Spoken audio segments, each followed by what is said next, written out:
সেদিন প্রায় লাফাতে লাফাতেই পুজোর প্রস্তুতি দেখতে চলে গেছিলাম।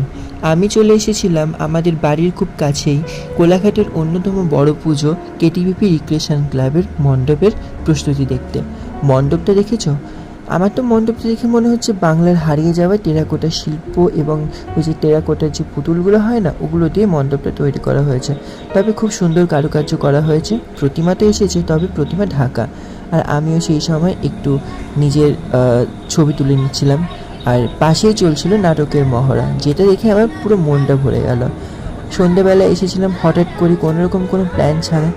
এত সুন্দর অ্যাম্বিয়েন্সে দাঁড়িয়ে থাকতেই না আমার কেমন একটা মানে অদ্ভুত একটা ফিল হচ্ছিল, খুব সুন্দর লাগছিল আমার। না জানি যখন সব কিছু সেট হয়ে যাবে তখন কেমন লাগবে। আর চারপাশটা দেখো কত ফাঁকা সুন্দর লাগছে।